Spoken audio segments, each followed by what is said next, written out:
Les aventures d'une loutre près du vieux moulin. Il faisait bon vivre près de la roue du vieux moulin. Elle ne tournait plus depuis longtemps. Jadis, un pionnier avait creusé un bassin dans le lit de la rivière et établi un moulin pour moudre le grain. Mais il était parti, la bâtisse se délabrait, le toit s'effondrait. Personne n'habitait plus dans les parages, sauf quelques animaux en liberté. Une mère cane élevait ses canetons dans une touffe de massettes sur la rive la plus basse. Un héron venait y chercher sa provision de poissons et de grenouilles. Un cerf buvait tous les soirs, les pieds dans l'eau. Des ratons laveurs attrapaient grenouilles et limaces sur la rive la plus haute. Belettes, martres, lynx et coyotes passaient par là en quête de proie. Ils inquiétaient la cane, les rats musqués, les lapins qui hantaient les fourrés du voisinage. Ce havre de bêtes à plumes et à poils était situé dans une région assez peuplée du Wisconsin, après plusieurs villes et à proximité de quelques fermes. Mais les chasseurs ne s'y rendaient jamais avec leurs chiens et leurs fusils. Cela ne signifie nullement que les citoyens dédaignaient venaison et fourrure.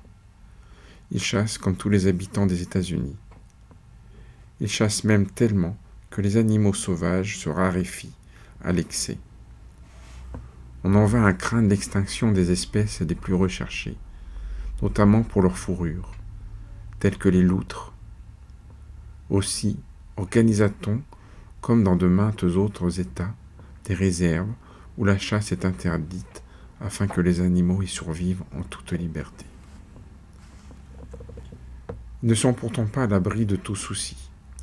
Sur terre, comme dans la mer, les forts dévorent les faibles, les carnassiers mangent les herbivores. Près du vieux moulin, tout se passait comme partout ailleurs. La population se divisait en deux catégories, les chasseurs et ceux que l'on chasse. Ces derniers vivaient en état d'alerte constant, car la mort, à tout instant, pouvait tomber du ciel ou surgir d'un fourré.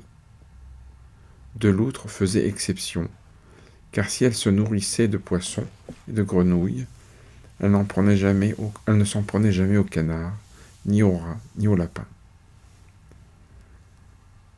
Elle ne serait pas restée si Madame Museau-Gris n'avait pas élevé de petits.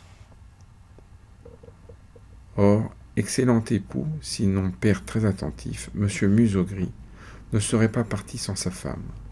Les loutres sont de grands voyageurs.